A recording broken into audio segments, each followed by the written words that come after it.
Everyone, स्वागत है आपका आपके यूट्यूब चैनल एम रिव्यू में।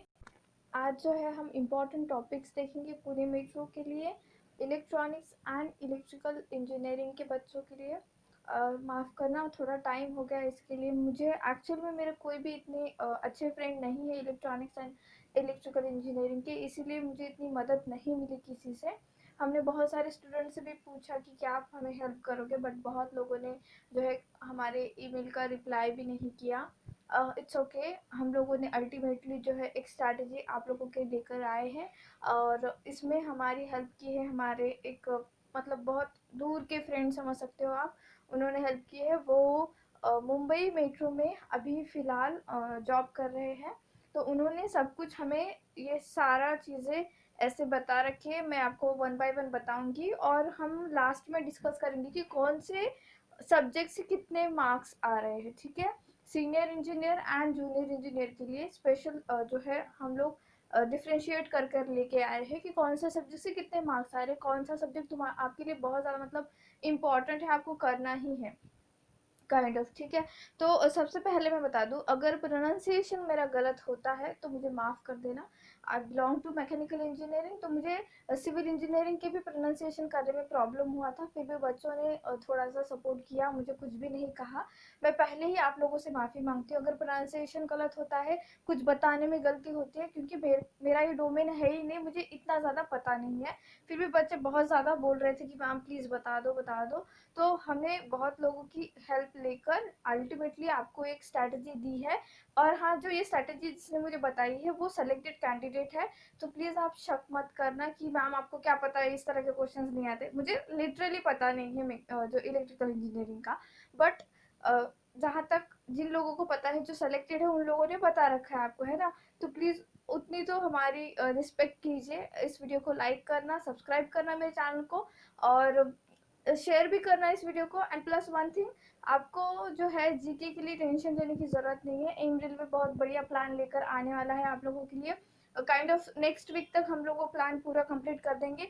एंड जो एग्ज़ाम डेट है वो एक्सटेंड हो चुकी है, इसलिए आपकी जो सॉरी एग्ज़ाम डेट कहा क्या मैंने, सॉरी, जो एप्लीकेशन डेट है वो एक्सटेंड हो चुकी है, इसीलिए आपकी एग्ज़ाम भी थोड़ी सी एक्सटेंड होगी, 10-15 दिन एक्सटेंड हो जाएगी। जहाँ पर मैंने बताया था कि जो एग्ज़ाम XYZ डेट पर हो सकती है या इस मंथ में हो सकती है, तो वहाँ से 15 दिन आगे जो है आप उसको कंसिडर कर सकते हो। अभी तक आपने वो वीडियो नहीं देखा है एक्सपेक्टेड एग्ज़ाम डेट का, जाकर देख लेना, प्लेलिस्ट में अवेलेबल है। चलो स्टार्ट करते, बहुत होगी कहानी। सबसे पहले तो नेटवर्क जो है एक सब्जेक्ट है, आई थिंक सब्जेक्ट ही होगा नेटवर्क। देखो, मैंने फिर से यहाँ पे काइंड ऑफ क्या कहते हैं, बचकानी हरकत कर दी, माफ़ करना मुझे। नेटवर्क सब्जेक्ट ही है। तो उसमें जो है क्वेश्चंस कुछ इस तरह से, गिवन इंडिकेटर वैल्यूज है, inductor value, sorry, given inductor values and mutual inductance coefficient के ऊपर क्वेश्चंस बन रहे हैं। Finding voltage values in circuit and at a points, star delta simplification से क्वेश्चंस है, रिले से क्वेश्चंस है, power factor of purely resistive circuit से क्वेश्चन है, capacitor charge for given voltage से क्वेश्चंस बन रहे हैं, इंडक्टर पावर स्टोर्ड से क्वेश्चन है, सीरीज ऑफ रेजोनेंस से क्वेश्चंस बन रहे हैं, sine wave equation for given maximum amplitude and frequency. जो हमारा साइन वेव, हमने ये नॉर्मल साइन वेव वाला मैंने भी पढ़ रखा है, तो इसमें जो है अपना क्या कहते हैं उसे, एम्पलीफायर का हमें क्वेश्चन बना था, तो एम्पलीट्यूड एंड फ्रीक्वेंसी का जो है इस पे क्वेश्चंस बन रहे हैं, तो ये इजी होता है नेटवर्क का। साइन वेव का तो स्पेशली इजी होता है, इसका इक्वेशन याद कर लिया, फिर एक छोटा सा हमें न्यूमेरिकल आता था 2 मार्क्स के लिए, मैं वो इक्वेशन में आपको put the value get the answer वाला होता था। हम लोगों को भी था इलेक्ट्रिकल, बट हमारी मैम उतनी अच्छी नहीं थी पढ़ाने के लिए, और मुझे भी उतना इंटरेस्ट आता नहीं था, तो इसलिए मेरा इलेक्ट्रिकल इलेक्ट्रॉनिक्स में थोड़ा हाथ कच्चा है। बाकी जो भी बाकी के सब्जेक्ट जैसे सिविल के और हमारे जो कॉमन है, जैसे फ्लूइड मैकेनिक्स, तो उसमें मुझे बहुत बढ़िया आता है। जो जो चीज़ें मैकेनिकल से थोड़ा इंटरलिंक करती है वो अच्छे से आती है। ये थोड़ा सा मेरा हाथ आई थिंक मैंने पढ़ लेना चाहिए था, आज कुछ काम आ जाती है बच्चों के। ठीक है, कोई बात नहीं, जितना बता रही हूँ उतना ही काफ़ी है। कम्युनिकेशन से कुछ इस तरह से क्वेश्चन है, modulation index and output power was given, okay, and power of slide bands, sampling से क्वेश्चन है, डेटाबेस 2 से 3 क्वेश्चंस बन रहे हैं, बैंडविड्थ से क्वेश्चन है, स्टैंडर्ड फ्रीक्वेंसी डेविएशन इन एफएम ट्रांसमिशन से क्वेश्चन है। तो आप लोग समझ पा रहे हो कि क्या बोलना चाह रही हूँ मैं। जो भी टॉपिक्स यहाँ पर दिए गए हैं वो इम्पोर्टेंट है इस सब्जेक्ट में, ठीक है, इससे ही क्वेश्चंस बन रहे हैं। डिजिटल इलेक्ट्रॉनिक्स से क्वेश्चन क्या बन रहे हैं, बोलेन अलजेब्रा सिंप्लीफिकेशन के 2 से 3 क्वेश्चन है, मतलब इम्पोर्टेंट है अल्टीमेटली। मल्टीप्लेक्सर से क्वेश्चन है 2 question, use of ecoder no sorry encoder, use of encoder, multi vibrator on a generation of square, saw tooth, triangle waves, digital. तो इसके 10 क्वेश्चन है, मतलब कितना ज़्यादा इंपॉर्टेंट है ये टॉपिक, है ना। लॉजिक सिंप्लीफिकेशन से क्वेश्चन है, गेट सर्किट से 4 से 5 क्वेश्चन है। जहाँ पर मैंने लिख के दिया है ना कि इतने क्वेश्चन है, तो इसको पहले ही निपटा दो। मतलब इसके जैसे आप सपोज ये गेट सर्किट से 4 से 5 क्वेश्चन आ रहे हैं, तो गेट सर्किट अच्छे से पढ़ लो। इसके जैसे ही पढ़ लेते हो तो सोचो कि किस तरह से क्वेश्चन बनेंगे गेट सर्किट पे, अपने ही दिमाग में क्वेश्चंस बनाना शुरू करो। फिर प्रीवियस ईयर पेपर देखना जो हमने प्रोवाइड कर रखा है, वो प्रीवियस ईयर पेपर देखने के बाद आपको समझ में आ जाएगा, अच्छा गेट सर्किट से ये एंगल में भी क्वेश्चन पूछे जाते हैं, ओके, और अच्छा इस तरह से आप उसको फिर नोटबुक में नोट डाउन कर लो। नोटबुक में नोट डाउन कर लोगे तो क्या होगा ना, जब आप रिवीजन का टाइम आएगा, जैसे ही 15 दिन बाकी है एग्जाम के लिए, तब वो आपके दिमाग में अच्छे से सेट हो जाएंगे। इसीलिए प्रीवियस ईयर पेपर देखना बहुत ज़रूरी होता है, ठीक है। Then resolution of analog to digital converter, flip flops, counter, logic gates भी पढ़ रखा है मैंने, sequential circuits, combination circuits, number system, ADC and DAC. तो ये सारा जो है डिजिटल इलेक्ट्रॉनिक्स में आता है।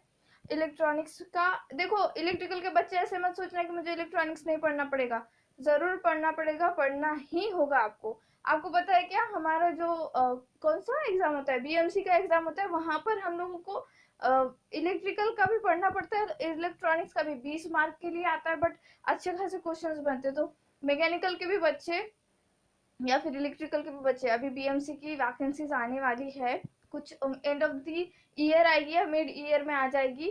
तो मैकेनिकल का भी आपको क्या करना है, अपने सब्जेक्ट अच्छे कर लो पहले तो, और फिर बाद में आपको भी मैकेनिकल का पढ़ना पड़ेगा। तो ये एक अच्छी अपॉर्चुनिटी होगी बीएमसी में काम करने की। तो इसीलिए मैं बता रही हूँ कि प्लीज़ अपना जो है पहले सब्जेक्ट क्लियर कर लो, ओके। नेक्स्ट माइक्रो प्रोसेसर से क्वेश्चन है 5 से 6, तो इसको भी अच्छे से कर लेना है आपको। Simple program was given and accumulator output at the end of the program was asked, है ना। समझ में आया कि एक सिंपल सा प्रोग्राम दिया जाएगा और आपको आउटपुट पूछेगा कि एंड ऑफ द प्रोग्राम में आउटपुट क्या होगा, है ना। देन सब्सट्रैक्शन ऑपरेशंस होंगे, highest priority interrupt of given options, questions on instructions, LXI LVI करके, ओके। या फिर ये रोमन का होगा, I don't know about it, I am sorry for that. Next thing जो माइक्रो प्रोसेसर से है, इतने इंपॉर्टेंट चैप्टर है, आपको पता होगा कि क्या है, मुझे बता देना प्लीज़ कमेंट सेक्शन में कमेंट करके। मुझे अभी डर लग रहा है, पता नहीं आप लोग किस तरह की कमेंट करोगे कि पता नहीं तो क्यों बता रहे हो इस तरह का, तो प्लीज़ ऐसे कमेंट मत करना। देन इलेक्ट्रोमैग्नेटिक थ्योरी से क्वेश्चन है, circular and rectangular wave guide और मार्कोनी एंटीना से क्वेश्चन है, ठीक है। तो ये प्लीज़ अच्छे से देख लेना, जितने भी यहाँ पर मैंने सब्जेक्ट के सब टॉपिक बता रखे हैं उसको तो पहले निपटाना है आपको, लाइक उसे छोड़ना ही नहीं है, ओके।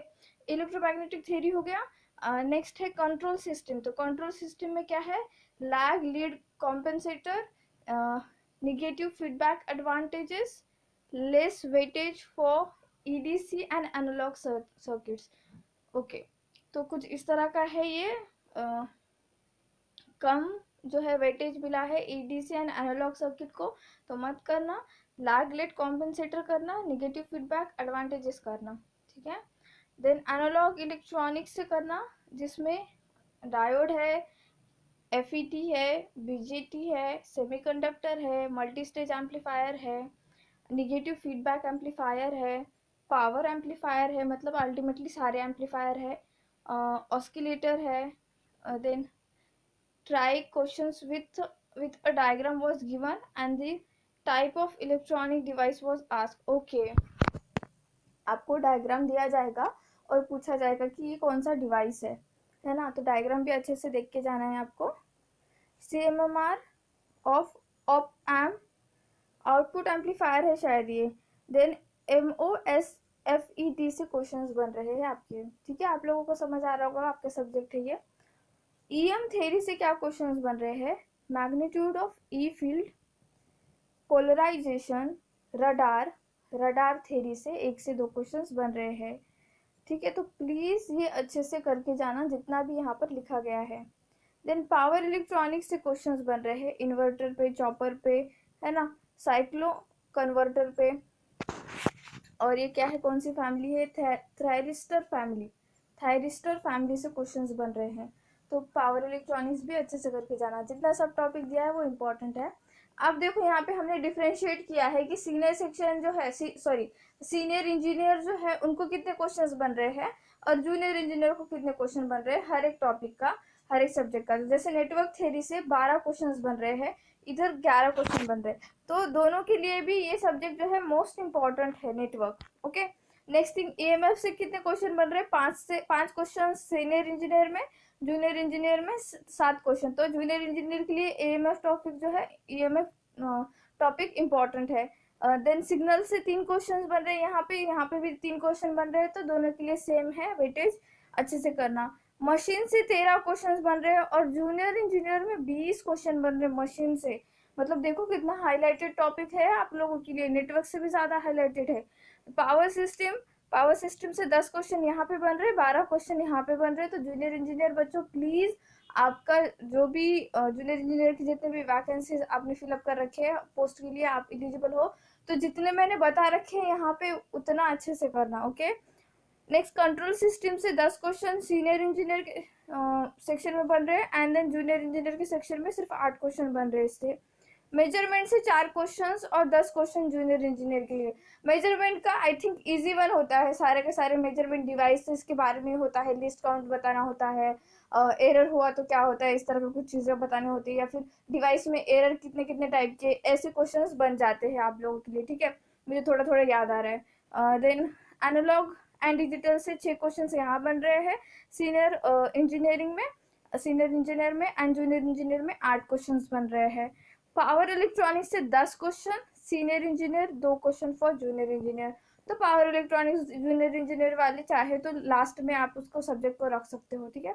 देन ट्रांसफॉर्मर से 2 क्वेश्चन है सीनियर इंजीनियर के लिए एंड जूनियर इंजीनियर के लिए 2 क्वेश्चन है, तो सेम वेटेज है। तो प्लीज ये इसका स्क्रीनशॉट निकाल लेना आप, है ना, स्क्रीनशॉट निकाल लेना और कहीं लिख कर रखना। स्क्रीनशॉट ऐसे निकाल लेते बच्चे और बहुत सारा अपने गैलरी में जमा करते, कभी उस स्क्रीनशॉट को पलट के देखते ही नहीं।